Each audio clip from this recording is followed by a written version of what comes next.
නමෝ තස්ස භගවතු අරහතෝ සම්මා සම්බුද්දස්ස නමෝ තස්ස භගවතු අරහතෝ සම්මා සම්බුද්දස්ස නමෝ තස්ස භගවතු අරහතෝ සම්මා සම්බුද්දස්ස පුනච්ච පරං භික්ඛවේ භික්ඛු ඉමමේව කායං උද්දං පාදතලා අදෝ කේසමත්තකා තචපරියන්තං පුරං නානප්පකාරස්ස අසුචිනෝ පච්චවෙක්ඛති අත්තිමස්මින් කායේ කේසාලෝමා නකාදන්තා තචෝ මංසං අහාරු වට්ටි යට්ටි මිංජං වක්කං හදයන් යකනං කිලෝමකං පිහකං පප්පාසං අන්තං අන්ත ගුණං උදරියං කරීසං පිත්තං සෙම්හම් පුම්බෝලෝ හිතං සේදෝ මේදෝ අස්සවසා කේලෝ සිංහානිකා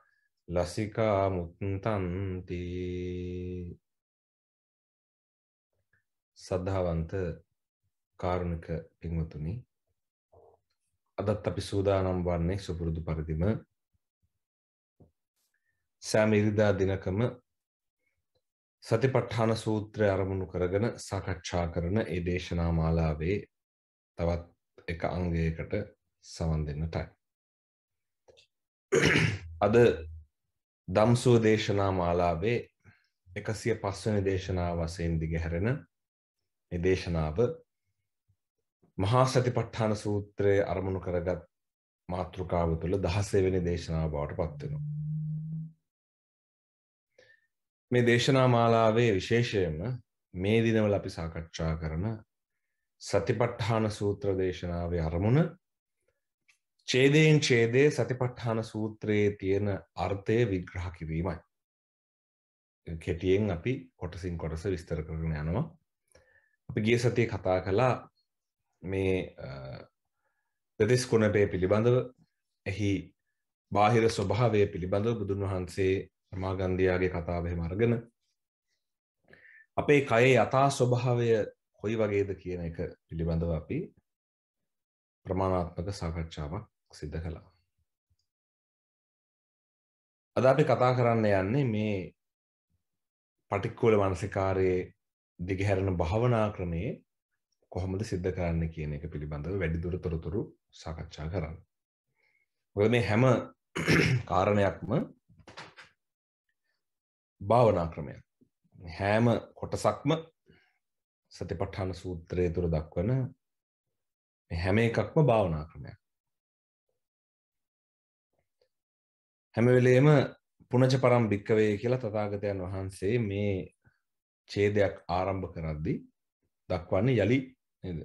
තවත් භාවනා ක්‍රමයක්, තවත් භාවනාවක්, තවත් ක්‍රමවේදයක් විස්තර කරනවා කියන අදහසින්. ඒකට අපි මුලින් කතා කරා මේ මුල් වචන කීපය පිළිබඳව. කායං උද්ධං පාදතලා අදෝකේසමත්තක.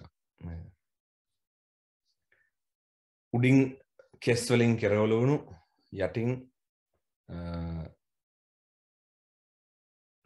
පාදතලයෙන් කෙරවල වුණු මේ කයේ ස්වභාවය නේද? පාදාන්තයේ සිට කේසාන්තය දක්වා කියලා අපි කියන්නේ. කේසාන්තයේ සිට පාදාන්තය දක්වා මුළු ශරීරෙම නේද? ඊළඟට තච පරියන්තං හැමෙන් වැහිච්ච පුරණානප්පකාර අසුචිනෝ පච්චවෙක්ඛති නේද? මේක විවිධාකාරයේ අසුචි එහෙම නැත්නම් අපිරිසිදු අප්‍රසන්න දේවල් වලින් තමයි පිරීලා තියෙන්නේ. ඊට උදාහරණයක් වශයෙන් තථාගතයන් වහන්සේ දක්වනවා නේද? මේ අර අපි සාමාන්‍යයෙන් සාම්ප්‍රදායිකව හඳුන්වා ගන්න දෙතිස් කුණපය කේසාලෝමා නකාදන්තා තචෝ මංසනාර අට්ටි අට්ටි මිංජාදී වශයෙන් දේශනා කරන දෙතිස් කුණපය පෙන්නලා දෙනවා.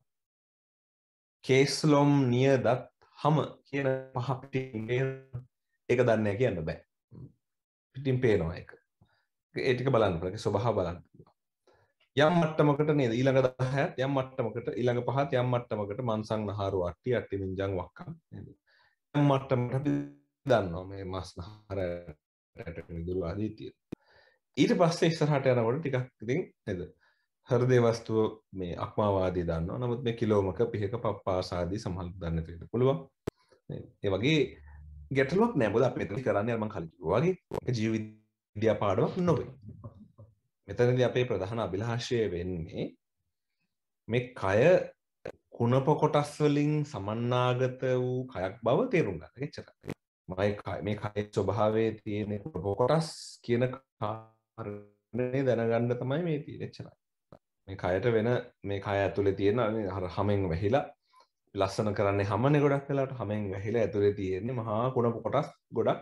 මේක එළියේ තිබ්බනම් එළියේ පේන තිබ්බනම් මේ කුණප කොටස් අපි කවදාවත් මේ කයට කැමති වෙන්නේ නැහැ. හිතන්නකෝ අපේ කය හැමෙන් වැහිලා නොතිබුණා කියලා. එතකොට බලන්න තිබ්බ වැඩේ. එතකොට බලන්න තිබ්බා කොච්චර නේද භයානක පෙනුමක් අපිට තියෙන්නේ කියලා හැමෙන් වැහිලා නොතිබුණා. ඒතකොට ඔය දකින ලස්සනයි කියලා දකින සංකල්පේ නේද?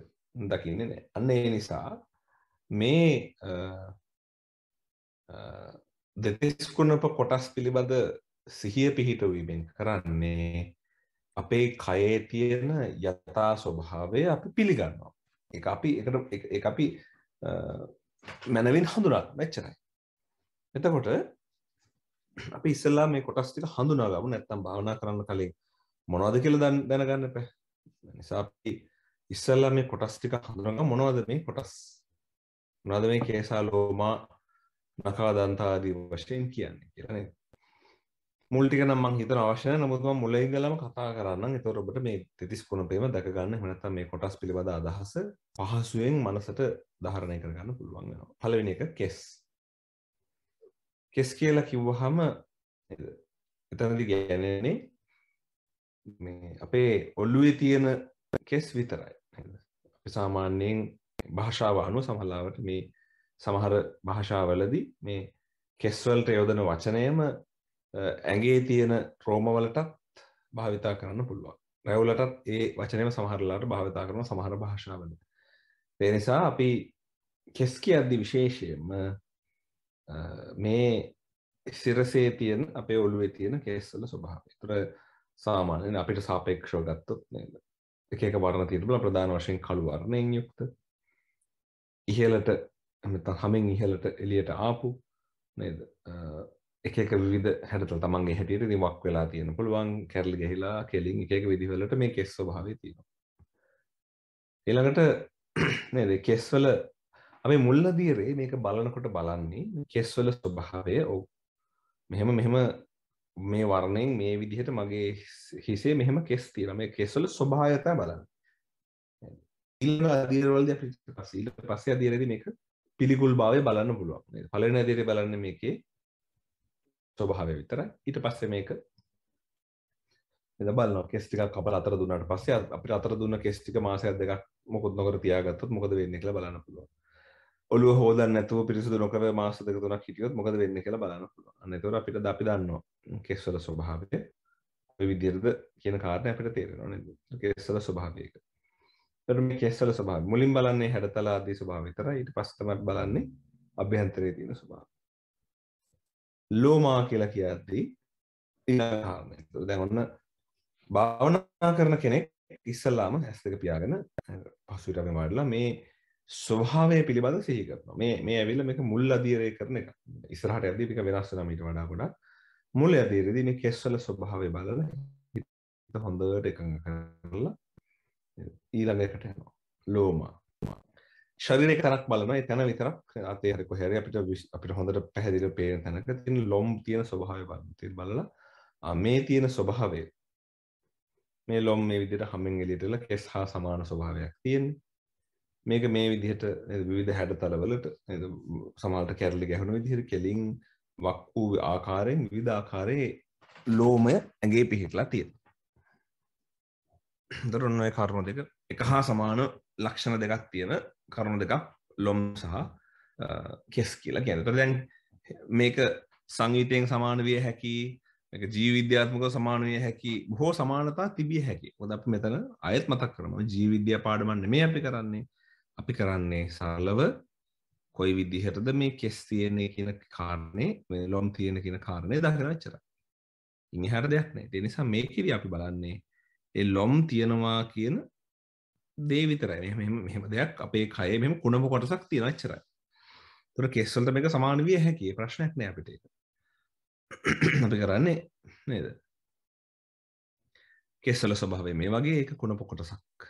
ඊළඟට හිමින් සිර හිත අරන් එනවා කොහේ හරි යම් ආකාරයකට තමන් හඳුනාගත්ත තමන් හිත යොමු කරලා බලන්න පුළුවන් පහසුවෙන් තමන්ට නේද භාවනා කරන වෙලාවක උනත් අරමුණක් ගන්න අවශ්‍ය නම් ඇහැරලා බලන්න පුළුවන් නේද අතේ හරි තමන්ට පේන තැනක ලොම් ප්‍රමාණයක් ලොම් පිළිබඳව යම් අවධානයක් අරගෙන ඒ තියෙන ස්වභාවය දිහා බලලා ඇස් දෙක පියාගෙන හොඳට ඒ ලොම් වල තියෙන ස්වභාවය ඒකේ තියෙන කොයි විදිහට දෙක පිහිටලා තියෙන කියලා ඒක ටික බලනවා. එච්චරයි මේ මුල් අධ්‍යයනය කරන්නේ හිත මේකට එකඟ කරන එක විතරයි. ඊට පස්සේ බලනවා අපි මේවා පිරිසුදු නොකර හිටියොත් හැම හොදන්න නැතුව හිටියොත් නේද? ග්ලොම් අයින් කරාට පස්සේ ගැලවිලා වැටෙන ලොම් තියෙනවනේ ඒවා එකතු කරලා තියන් හිටියොත් ටික දවසක් නේද මොකද වෙන්නේ කුණු වෙන්න පුළුවන් ඒවා නේද ගඳ ගන්න පුළුවන් සත්තු බෝ වෙන්න පුළුවන් ඒ වගේ නොයෙකුත් පිළිකුල් සහගත දේවල් මේ හරහා තියෙනවා. අපේ හැමේ තියෙන ලොම් වුණත් අපි හොදන්න නැතුව හිටියොත් නේද? ඒවා පිරිසුදු නොකර හිටියොත් ඒවා බොහොම අප්‍රසන්න මට්ටමකට පත් වෙනවා. නකා ඊළඟ කාරණේ මොකද්ද? නකා. නකා කියලා කියන්නේ නියපොතු වලට. මා ප්‍රණකයන නකා. නකා කියලා කියන්නේ මේ කකුලේ ඇඟිලි වලයි අත්වල ඇඟිලි වලයි කෙරවලේ පිහිටලා තියෙන නියපොතු වලට. මේක අමුතුවෙන් කියන්න දෙයක් නෑ නේද? මම කලින් කතා කරා ගිය සතියේ. නියපොත්තේ ස්වභාවය කොටසක් නේද? සම්පූර්ණයෙන් බාහිරට නිරාවරණය වෙලා තියෙනවා. කොටසක් උඩ කොටස විතරක් බාහිරට නිරාවරණය වෙලා පහළ කොටස හැමෙන් ඇල්ලලා තියෙනවා. කොටසක් උඩ සහ පහළ කියන කොටස් දෙකම සම්පූර්ණයෙන් හැමේ ගිලී තිබෙනවා. එහෙම අවස්ථා තුනක් අපේ නියපොත්තේ තියෙනවා. ඒක ඇඟිල්ල වල කෙරවල වල තියෙන්නේ.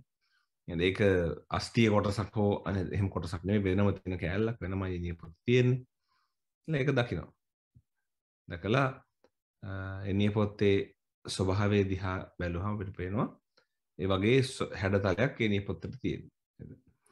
ඒකේ වර්ණේ තියෙන බල තමන්ට අදාළ වර්ණය එහෙම නියපොත්තක් දිහා බලලා එහි අරමුණ අරගෙන ඇස් දෙක පියාගෙන හොඳට ඒ අරමුණ ගන්න. මේ හැම කුණපෙන් කුණපෙට මාරු වෙද්දී ඇස් දෙක කරලා බලන්නේ නැහැ. අපි අදහස අරගෙන හිතේ තියාගෙන මේ හිතෙන් කෙස් වල ස්වභාවය කෙස් ටිකක් පිළිබඳ බලනවා. ලොම් වල ස්වභාවය ලොම් දිහා බලනවා.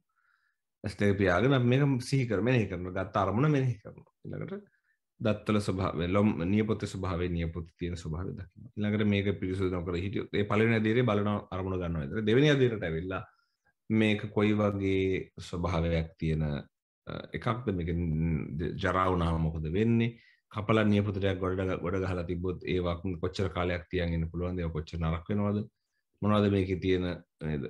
මේ තියෙන ආශාදනීය භාවය මේකේ තියෙන පිළිකුල් ස්වභාවයක් ආදී වශයෙන් එයාට ඒකට අවධානය යොමු කරනවා. හැබැයි මුලින් කරන්නේ ඒ අදාළ කොටස් 32 අවධානය ඉන්න එක විතරයි.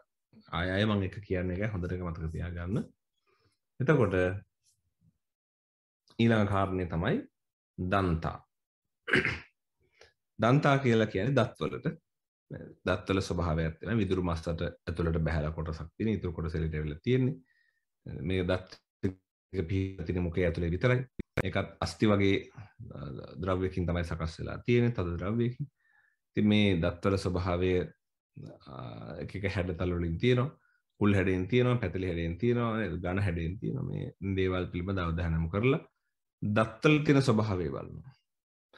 දත් පිරිසුදු නොකර කාලයක් තිබ්බොත් මොකද වෙන්නේ? ඒවා විනාශ වෙලා ඒවා නේද?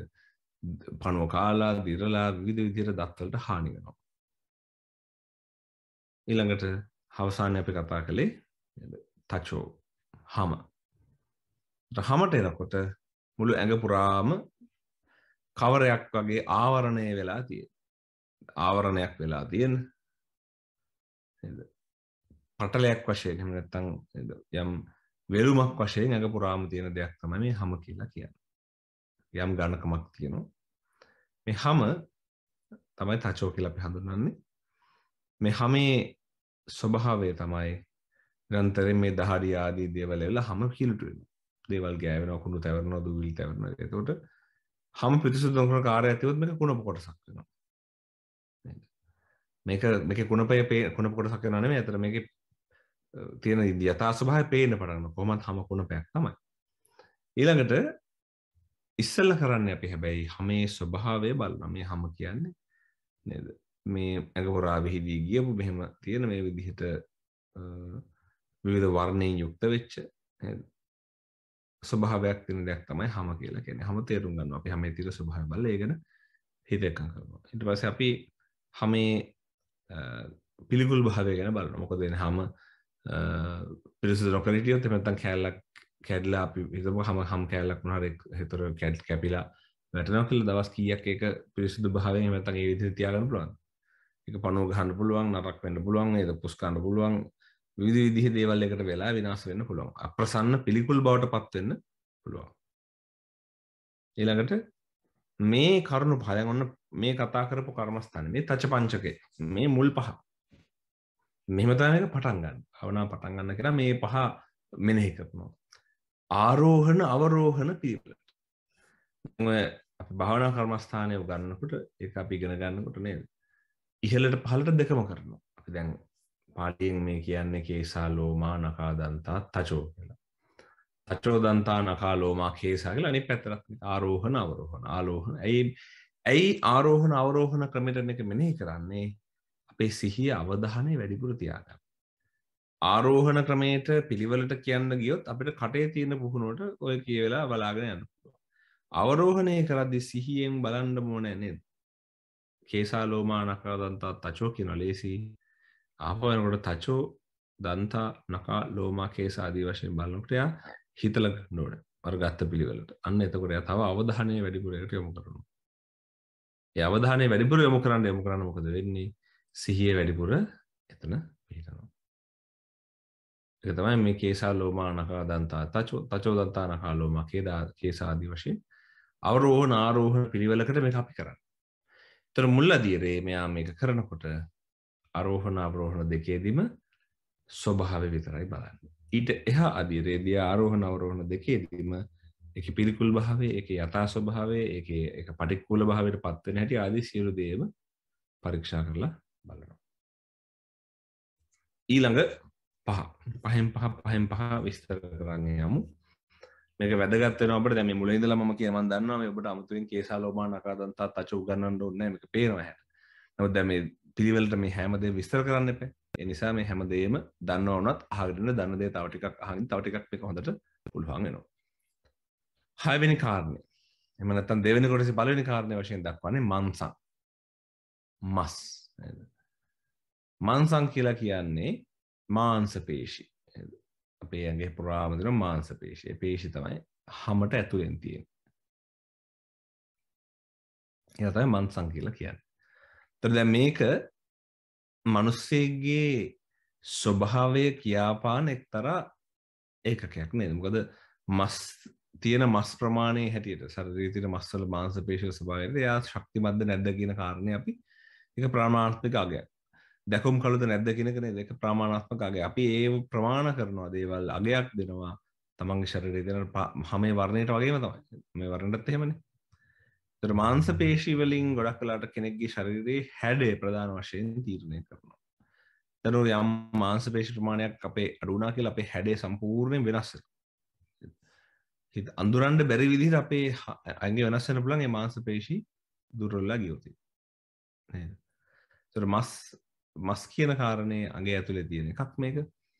නේද? මේක අපිට අර පිටින් පිරිසිදු කරන කතා කරන්න බෑ. මොකද මේක ඇඟ ඇතුලේ තියෙන දෙයක් නිසා. මේක අපිට ගන්න අපි ආහාර නොගෙන හිටියොත්. ඒ ප්‍රමාණවත් පෝෂණය නොදුන්නොත් අර මාංශ පේශිය නැති වෙලා යනවා. ඇකිල්ලා යනවා. අපිට යම් හේතුවක් නිසා ආහාර ගන්න බැරි වුණොත් නැති වෙලා යනවා. විවිධ රෝගාබාධ නිසා මේ මාංශ පේශි නේද වෙනස් වෙලා ඒ තමන්ට පාලනය කරන්න බැරි මට්ටමටපත් වෙනවා. අපි ඒ වගේ පේශියක් අපි හිතමු මොකක් හරි හේතුවක අනුතරකින් වගේ දෙයකින් යම් එහෙම පේශියක් අපිට දකින්න ලැබුණා කියලා අපි ඒක අරන් තියාගත්තොත් නේද? මේ කයින් වෙන් වෙච්ච මාංශ පේශියක් මස් කුට්ටියක් නේ කිව්වොත් ඔක තියාගත්තොත් මොකද මේක නේද? කේක් කලක් යනකොට ජරා වෙලා ඒකට පණුව ගහලා ඒක කුණු වෙලා යනවා. අන්න ඒ වගේ තමයි නේද? මේකේ ස්වභාවය බලනවා අපි එකින් එක ඒ කියන්නේ වෛර කරලා බලනවා නෙමෙයි මේ තරහෙන් බලනව නෙමෙයි හැම ගැන මස් ගැන මේ තියෙන ස්වභාවය දකින ඔහොම තමයි ඒක තියෙන එච්චරයි. ඉස්ලාම් මේකද තමන්ගේ බලන්නේ මේ කේසාලෝමා නඛා දන්තා තචෝ කියලා මන්සන්නහාරු අටි අටි මෙන්නේ තමන්ගේ බලන්නේ. ඒතර තමන්ගේ මාංශ පේශි තියෙන ස්වභාවය අපි එකකට අපි එක පේශියකට අවධානය කරලා බලන්න මේ තියෙන මාංශ. මේකේ ස්වභාවය මොකද්ද? කොයි වගේද? නේද? මොකද්ද මේකේ හැඩතල කොහොමද තියෙන්නේ? ආදි වශයෙන් බලන්න. අල්ලා ඒකේ තියෙන පටික්කුල භාවය වෙන එකක්. මන්ත. මේ කරන්නේ මොකද්ද මේ ටිකෙන් ටික එක පැත්තකින් හිත එකඟ කරනවා අනිත් පැත්තෙන් කයේ අස්ථිර භාවය කයේ තියෙන නිරර්ථක භාවය දකින්න පටන් ගන්නවා. ඊළඟට ඒ කාණ්ඩයේ දෙවෙනි කාරණේ මන්සංගල දෙවෙනි කාරණේ මොකද්ද? නහාරු. නේද? නහාරු වලට අපි කණ්ඩරා කියලා වචනයක් වහලා තියෙනවද දන්නේ නැහැ. අපි නහර කියලා කියන්නේ මේ ලේ නහර නෙමෙයි මේ. ලේ ගමන් කරන රුධිර වාහිනී ශ්‍රමණ දමනි සහ සිරා නෙමෙයි මේ කියන්නේ. ශිරා හෝ දමනි නෙමෙයි. මේ කණ්ඩරා නේද? මේ එතකොට නහර වැල් කියලා අපි හඳුන්වනවා නේද? මේවට ඉංග්‍රීසි වචන දෙනවා. ඉංග්‍රීසි වචන වලින් හොයාගත්ත ගොඩක් වෙලාවට පහසු වෙන්න පුළුවන් නේද? සාමාන්‍යයෙන් කණ්ඩරා කියලා හඳුන්වනවා මේ නහර වැල් වලට. එතකොට මේක සාමාන්‍යයෙන් මේ දැන් නැත්තම් අපිට ඉතින් අතේ ආරම්භ බලන්න අපේ මේ අතේ මැණික් කටුව තියෙන ප්‍රදේශයට අනිත් පැත්ත බැලුවොත් ඒ කියන්නේ අපේ අල්ලේ ඉඳලා මැණික් කටුව පහු කරන් එනකොට අපේ අත්වල තියෙනවා ටිකක් හයියට අහුවෙන පොඩි නහරවැල් තියෙන හරිය. ඊට පස්සේ එනකොට අපේ වැලමිට මැදින් අපිට අහුවෙන හැම තද පේශි සම්බන්ධ කරලා තියෙන දෙයක්. අපේ කකුලේ අපි බලනහර කියලා කියන්නේ පිටිපස්සේ නේද? කකුලේ විලුඹුව ඉඳලා උඩ බත් කෙන්ද හරි මේ තියෙන කකුලේ පහළ පේශියට එන පොඩි නිකන් දිග හයිය කෑල්ලක් තියෙනවා. දිග මේ නිකන් තද කම්බියක් වගේ තදට තියෙනවා. අන්න ඒවා තමයි කණ්ඩරා කියලා කියන්නේ. නහර. ඒවා නේද ඇඟ පුරා මේ චලන පවත්වන්න උදව් කරමින් ඒවා පවතිනවා. තමයි කණ්ඩරා. මේවත් නේද කයේ ඇතුලේ තියෙන මේ චලන පවත්වන්න උදව් කරන එක්තරා ව්‍යුහ විශේෂයක්. මේකත් අපි යම් හේතු නිසා යම් බෙහෙතක් මෙහෙවීමකින් යම් ආකාරයකට නේද පිළිකාවක් වගේ දෙයකින් උනත් මේවා විනාශ වෙලා වෙන්න පුළුවන්. අභ්‍යන්තර අනතුරු නිසා කැඩලා යන්න පුළුවන්. එහෙම වෙච්ච අවස්ථා තියෙනවා. මේ කකුලේ මේ තියෙන කණ්ඩරා එහෙම මේ වගේ අවස්ථාවලින් හානියටපත් වෙන අවස්ථා තියෙනවා.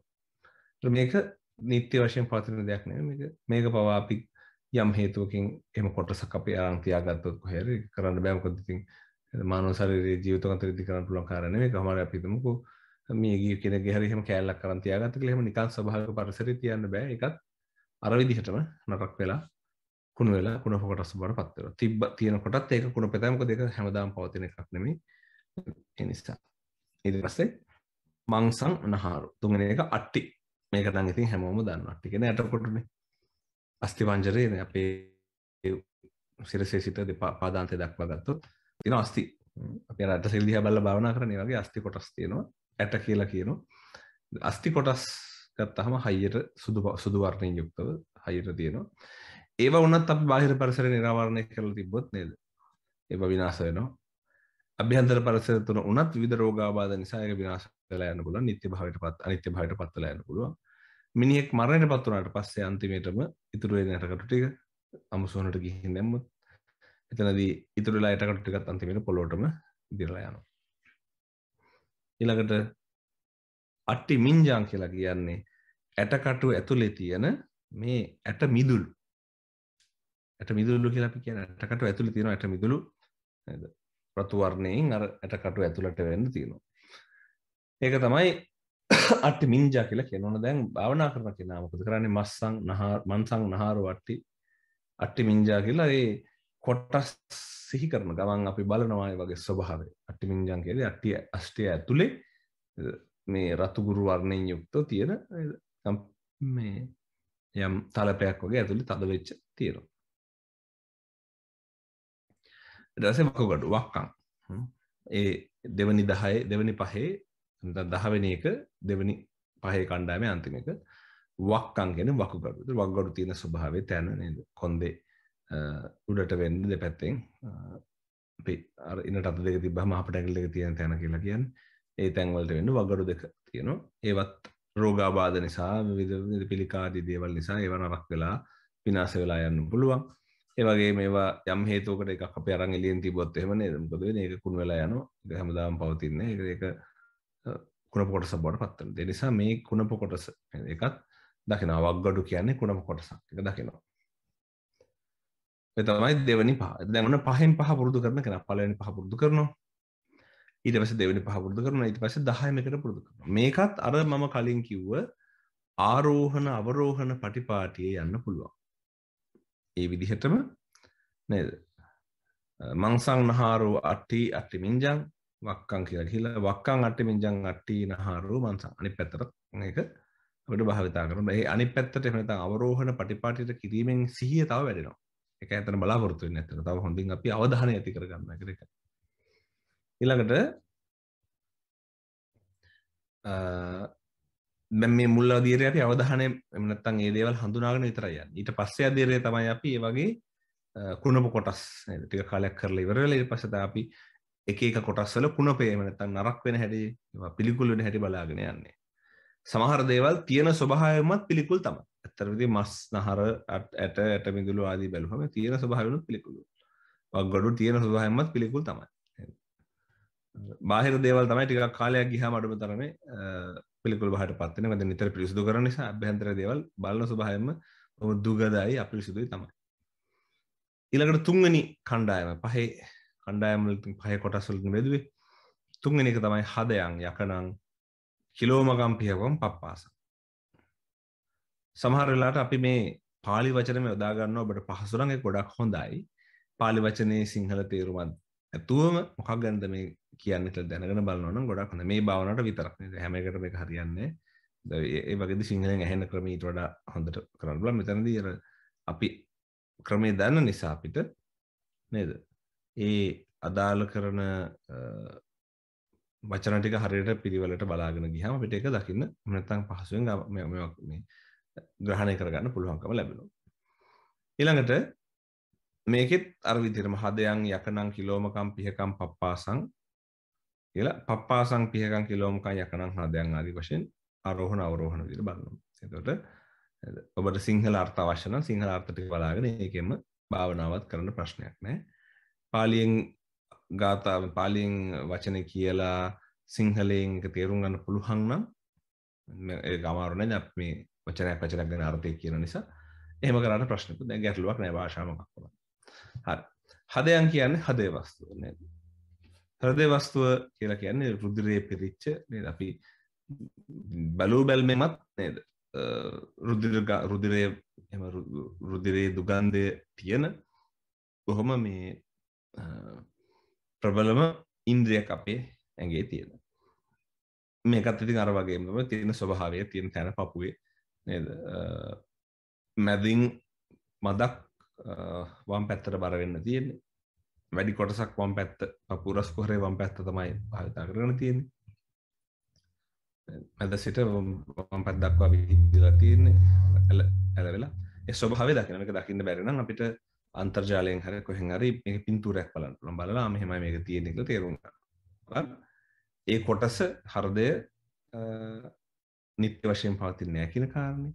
අනිත්‍ය බවට පත් වෙනවා කියන කාරණේ. නේද? මේක කුණපයක් බවට පත් වෙන කාරණේ. ඒක පිළිකුල් කියන කාරණේ. ඒක දකිනවා. ඒකම නැත්තම් මුල අධීරයේදී ඒ හෘදය මේ තැන තියනවා කියන අදහස විතරක්. මේක තියනවා මේක මෙහෙමයි තියෙන කියන ස්වභාවයෙන් විතරක් හරි අඩුම තරමේ භාවනාව කරන්න යන ප්‍රමාණවත් වෙනවා. දෙවෙනි එක යකනං. යකනං කියන්නේ අක්මාව. අක්මාවත් ඒ වගේමයි නේද? ඒකේ ස්වභාවය ඒකේ හැඩතල ඒ ටික බලලා අක්මාවේ ස්වභාවය හැඩතල අපිට බලන්න පුළුවන්. බලලා ඒ අනුව අක්මාවට හිත පිහිටවනවා.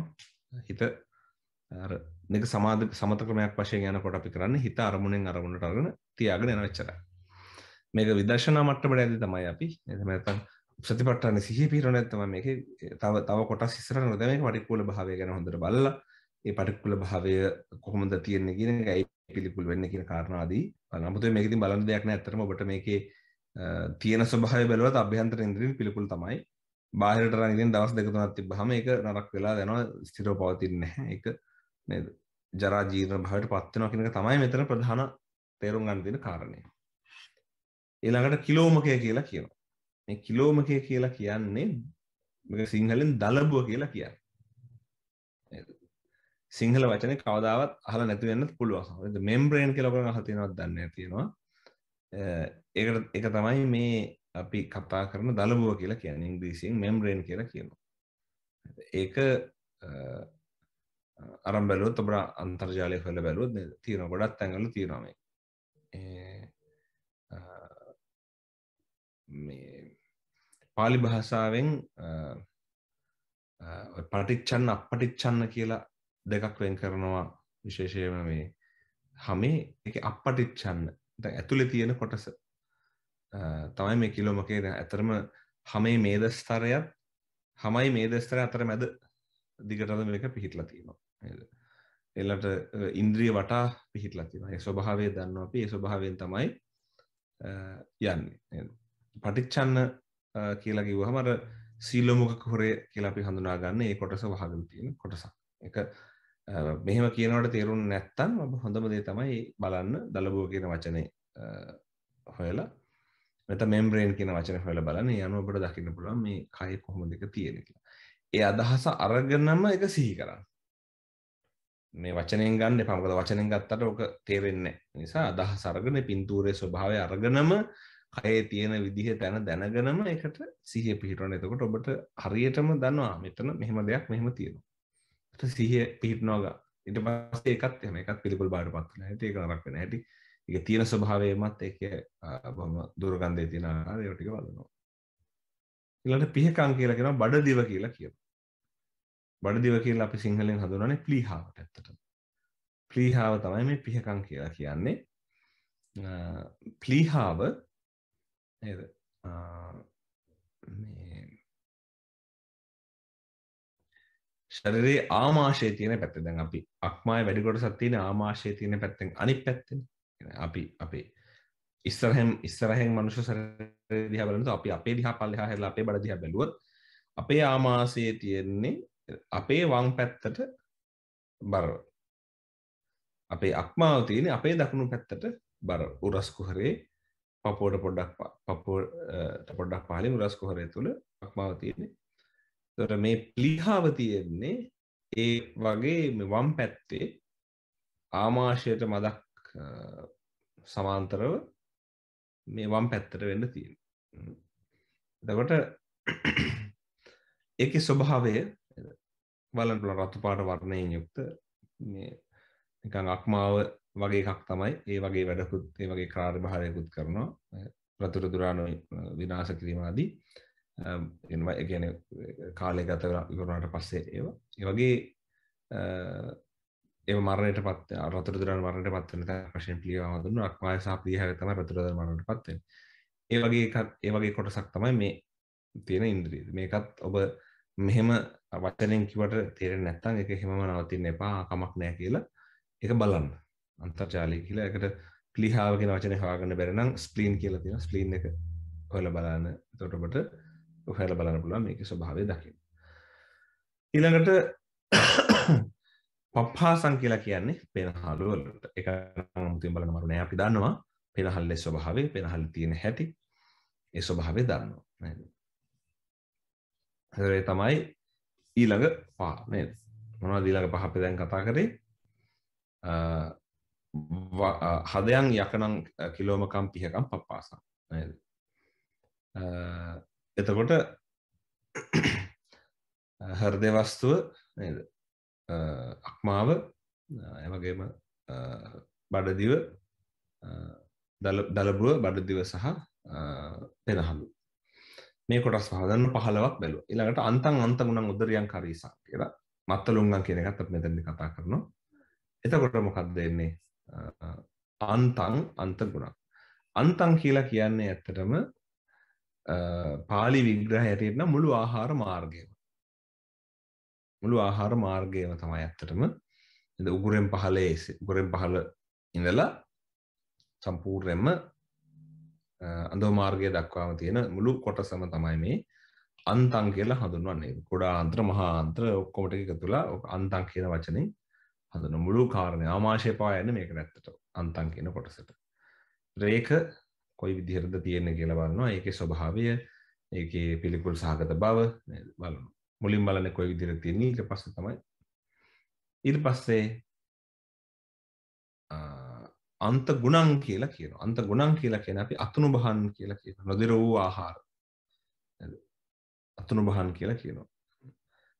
මේ අසුචි නෙමෙයි ඊට කලින්. කරීසන්නේ අසුචි කියන්නේ අන්ත ගුණං කියන්නේ ඊට කලින් නොදිර වූ ආහාර වඩේ තියෙන. තමයි අන්ත ගුණං කියලා කියන්නේ. ඒතර ඒක ඒ වගේ දේවල් බැලුවොත් අර දැන් අපිට පිළිකුල් භාවය දැඩිව පේනවා. ඒ වගේ දුර්ගන්ධය දේවා ළඟපාතකවත් ඉන්න බෑ. ඒක ඒ වගේ දුර්ගන්ධය ආවොත් ඒක බොහොම දුකද හමන දෙයක් අපිට පේනවා නේද? අතුරු බහන්. ඊළඟට ඒකේ ඇත්තටම ඒකේ තියෙන ස්වභාවය ආමාශයේ තියෙන හැටි ඒක ගැන පොඩ්ඩක් බලන්න. ඊට පස්සේ උදරියන් කියලා කියනවා. අතරම මේ අන්තගුණන් කියලා කියන්නේ අතුරු බහන් වලට එහෙම නැත්නම් මේ ශරීරයේ ආහාර මාර්ගය තුල තියෙන ඉතුරු වෙච්ච අර දිරවමින් පවතිලා තියෙන කොටස් වලට නොදිර වූ කොටසට කියන නොපැසුණු කොටසට කියන්නේ උදරියන් කියලා. උදරියන් කියලා අපි කලින් ආමාශය හඳුනගත්තා නම් ආමාශයේ තියෙන නොපැසුණු ආහාර වලට තමයි අපි උදරියන් කියලා කියන්නේ. එතකොට ඒක ඒ දෙක අතර දැන් උදරියන් කරීසං සහ මේ අන්තගුණං කියන කරුණු තුන එකිනෙකට පසු අවස්ථා වශයෙන් අපිට පෙන්වන්න පුළුවන්. අපි දැන් ගන්න මේ ආහාර ඔය කියන தත්ත්වයට පත් වෙමින් තමයි නේද? නිකන් පල්පයක් වගේ බඩ ඇතුලේ තියෙනවා. මේක පත් වෙමින් මේක නොපැසුණු ආහාර බවට පත් වෙලා ටික ටික මේක දිරවගෙන යනවා අපේ ආමාශය ඇතුලේ. ඊළඟට කරීසං. ඒක 아무තෙන් කියන්න දෙයක් නැහැ. පිළිකුල් භාවය නේද? වචන ඇහෙනකොටම දේනවා, තේරෙනවා. ඒ තමයි මල එහෙම නැත්නම් අසුචි කියලා අපි හඳුන්වන්නේ අපේ කයේ තියෙන. ඊට පස්සේ අන්තිමට මත්තලුංගම්. මත්තලුංගම් කියන්නේ මේ හිස් කබල ඇතුලේ තියෙන මස්තිෂ්කය කියලා අපි කියනවා. මොලේ නේද? මොලේට. මේ තමයි ඊළඟ පහතර 20ක් එනවා දැන් නේද? පහ දැන් භාවනාව කරන කෙනා මේ කොටස් පහෙන් පහ අරගෙන බලනවා. මේක ඔක්කොම ආරෝහණ අවරෝහණ විදිහට බලනවා. ඒ කියන්නේ කේසාලෝමා නකාදන්තා තචෝ දන්තා නකාලෝමා කේස. මංසන්නහාරු අට්ටි මින්ජං වක්කං අට්ටි මින්ජං අට්ටිනහාරු මංසං. හදෙන් කිලෝමකම් පියකම් පප්පාසම් පියකම් කිලෝමකම් යකනම් දෙයක්. අන්ත ගුණ උදරියන් කරීසං මත්තලුංගං කරීසං උදරියන් අන්ත ගුණ මත්තලුංගං කරීසං උදරියන් අන්ත ගුණං අන්ත ආදි වශයෙන් මේක ආරෝහණ අවරෝහණ ක්‍රමයට බලනවා. ඇත්තටම එහෙම බැලුවොත් අපි වචන වශයෙන් ගත්තොත් ඇත්තටම 40ක් වෙනවා. මොකද 4ක් තියෙනවා 20යි ආරෝහණ 20 අවරෝහණ 21 තමයි 40ක් දෙනවා. ප්‍රධාන වශයෙන් අපි ඉන්ද්‍රිය නැත්තම් කොටස් වශයෙන් කොටස් වශයෙන් තියෙන කොටස් කීයද 20යි. ඊළඟට එනවා ආපෝ කොටසට. ආපෝ කොටසත් ඒ වගේමයි. ඒකත් අපි අධ්‍යයනය කරගෙන යමු කොටසින් කොටස ආපෝ කොටසට එනකොට ඒ විදිහටම අපි එතනදි කරනවා 6 ඒවා දෙකකට ගන්නවා ලේසි වෙන්නට. මොකද මේ 12ක් තියෙන නිසා. එතනදි පිත්තං කියලා කියනවා පිත්තට. පිත් වතුර කියලා අපි යගේ පුරා යන ස්වභාවයක් ගැන කියන්නේ. ඒකට තමයි පිත කියලා කියන්නේ. ඒකට දැන් කහ වර්ණයෙන් යුක්ත පිත්තාශයෙන් නිකුත් කරන කහ වර්ණයෙන් යුක්ත ද්‍රාවණයක් ඒකෙන් පුරා ක්‍රියාත්මක වෙනවා. ඒකේ ස්වභාවය ඒක අරගත්තොත් එළියට එකක් නේද? ඒකේ ටික කාලයක් තිබොත් ඒක දුර්ගන්ධයෙන් යුක්තයි, පිළිකුල් සහගත භාවයෙන් යුක්තයි. සෙම්හං කියලා කියනවා සෙමට. ඒක දන්නවනේ ඉතින්. සෙම කොච්චර පිළිකුල්ද කියන එක මම කියන්න අවශ්‍යතාවයක් නැහැ. පුබ්බෝ කියලා කියනවා සැරවට. ඒකත් ඉතින් අමුතුවෙන් සැරව කොච්චර පිළිකුල්ද කියන එක ඔබට කියලා දෙන්න ඕනේ නෑනේ. ලෝහිතං කියනවා ලේවලට නේද? රුධිරය අපිට වහාම දැක්කට සමහරෙකුට නැති වෙන්න පුළුවන්. නමුත් ඒක උනත් පිළිකුල් භාවයට පත් වෙනවා. අතිශය පිළිකුල් භාවයට පත් වෙනවා. ඒකත් රුධිරයත් අපි නේද වෙලාවක් ටික වෙලාවක් තියලා බැලුවොත් ඒකෙත් අර අතිශය පිළිකුල් ස්වභාවයක් පේන්න තියෙනවා. සේදෝ කියන්නේ දහඩිය වලට නේද? ඒකත් ඔබ දන්නවා ශරීරයේ දහඩිය කොයි වගේ පිළිකුල් ස්වභාවයකින් යුක්තද කියන එක. මේදෝ කියනවා මේදය නේද? මේදය කියලා කියනවා අපි අර තැම්පත් වෙලා තියෙන හැම අර මේ අපේ මාංශ පේශිත් හැමත් අතර මැද කහ පාටට මේක මේද තට්ටුවක් වගේ තැම්පත් වෙලා තියෙන එක තමයි මේදය නැත්නම් මේ මේදෝ කියලා කියන්නේ. ඒතර පිත්තං සෙම්හම් පුබ්බෝ ලෝහිතං සේදෝ මේදෝ මේ දෝසේදෝ ලෝහිතං පුබ්බෝසෙම්හම් පිත්තං කියලා ආරෝහණ අවරෝහණ ක්‍රමයට මේක සිහි කරනවා. එතකොට ඒ ද්‍රාවණ ඒ දියර වශයෙන් පවතින දේවල් තියෙන ස්වභාවය තියෙන තැන ටික බලාගෙන හිත හොඳින් අරන් යනවා. ඊට පස්සේ ඒකේ ඊළඟ අධීරයේදී පිළිකුල් භාවය බලාගෙන යනවා. ඊළඟ තමයි අස්සු වසා කේලෝ සිංගානිකා ලසිකා මුත්තං ලසිකා සිංගානිකා කේලෝ වසා අස්සු කියලා මේ අන්තිම කුණ කොටස් 6. ඒතකොට ඒකෙදි අස්සු කියලා කියන්නේ කඳුළු නේද? කඳුළු අපි එට බැලු බැලමට පිළිකුල් නොවුනාට ඒකත් නේද? පිළිකුල් භාවයට පත් වෙන දෙයක්. ඒකත් එහෙම මේ සුගන්ධයක් දක්වන එහෙම එකක් නෙමෙයි. ඒකත් පිළිකුල් භාවයට පත් වෙන කාරණයක් අස්සු. වසා කියලා කියනවා මේ අපි කියනවා මේ වරුණු තෙල් කියලා අපේ ඇඟේ තියෙන වරුණු තෙල් කියලා හඳුනන්නේ. ඒ වරුණු තෙල තමයි මේ වසූ කියලා වසා කියලා කියන්නේ. නිකන් තෙල් වගේ හැමේ දාඩිය නෙමෙයි මේ නිකන් දාඩිය නැතත් හැමේ අර තියෙන තෙතමනය වගේ තියෙන තෙල් වගේ තියෙන හැමේ මතුවෙන ස්වභාවයට තමයි වරුණු තෙල් කියලා කියන්නේ. ඒකත් නේද පිළිකුල් සහගත භාවයට පත් වෙනවා. කේලෝ කියලා කියන කෙලවලට ඒකත් කිලත් පිළිකුල් සහගත භාවයට පත් වෙනවා. සිංගානිකා කියන්නේ සොටු වලට. ඒකත් එහෙමයි. නේද? ලසිකා කියලා කියන්නේ සඳ මිදුළු මේ අස්ථි අතර තියෙන ද්‍රව්‍යමය දෙයක් මේ අස්ථිය කියන එක ගැටීම වළක්වන්න තියෙන ද්‍රව්‍යමය කාරණයක්. ඒකත් මේ පිළිකුල් භාවයට පත් වෙන වගේම ද්‍රාවණයක් වශයෙන් ගත්තත් ඒක පිළිකුල් භාවයෙන් තියෙන දෙයක්. අවසානයක වශයෙන් දක්වනවා මුත්තං කියලා කියන්නේ මුත්‍රාවලට. ඒතර අපිට දැන් පේනවා මේ කොටස් 32ක් හරහා අපි කළේ කයේ මොනවද තියෙන්නේ කියන එක ගවේෂණය කරපු එක. එච්චරයි. එච්චරයි කරන්න තියෙන්නේ. මේ කයේ මොනවද තියෙන්නේ. ඉන් එහාට යන්නේ නැහැ. මේකට ලස්සන කාරණයක් අපි දැන් තව ඉස්සරහට මේ ඊළඟ සතියේ අපි තව මේ ගැන කතා කරනවා. එතන අපි කතා කරනවා මේක බලන ක්‍රමය ගැන. බුදුන් වහන්සේ විස්තර කරනවා නේද? අර විවිධ මේ ධාන්‍ය වර්ග තියෙන මේ ලොකු භාජනයක් අරගෙන ඒ භාජනයේ ඇතුලේ වෙන් වශයෙන් ඒ ධාන්‍ය දකින්න වගේ මේක දකින්න කියලා අපි ඒක කතා කරමු ඊළඟ වැඩසටහනේදී.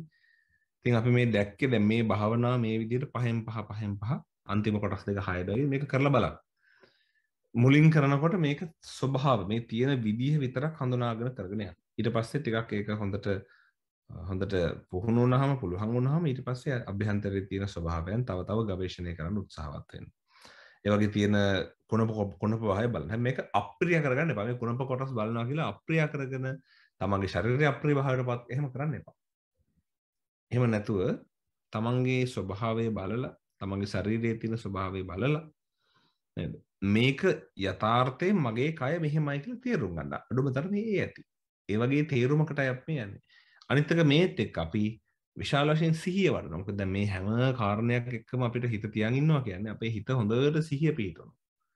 ගොඩාක් කරුණු තියෙනනේ මේක සිහියෙන් බලන්න. හොඳ සිහියක් අපේ හිතේ පිහිටනවා. ඒක තමයි අසුභ භාවනාව වඩන්න ආරම්භ කරන ක්‍රමය. සතිපට්ඨාන සූත්‍රයේ දේශනා කරලා තියෙන මේ අපි තාම කතා කළේ කායानुපස්සනා පටික්කුල සංස්කාර පබ්බේ මුල් ඡේදය විතරයි. ඡේද දෙකක් තියෙනවා. දෙවෙනි ඡේදය අපි කතා කරනවා. සේයත බික්කවේ බුතෝ මුකෝ පුතෝලී කියන ඒ කාරණේ ඊළඟට කතා කරනවා. ඒකෙදි අපිට පේනවා කොයි විදිහටද මේක කරන්න කියන එක තවත් හොඳ විග්‍රහ සහිතව. එහෙනම් අපි අද දවසේ සිද්ධ කළා වූ කුසලය මේ ධර්ම දේශනාව හේතු වාසනා කරගෙන අත්පත් වුණා වූ කුසල අපි සියලු දෙනාටම අනුමෝදන් කරමු. නිදුක් නිරෝගී සුවපත් භාවයෙන් අප්‍රමාදීව මා මහ නිවන් සුව සාක්ෂාත් කර ගැනීමටත් මේ උතුම් භවනා මාර්ග වර්ධනය කර ගැනීමටත් මෙපින් එකසේ හේතු වේවා වාසනාව වේවා කියලා මෙපින් අනුමෝදන් කරමු.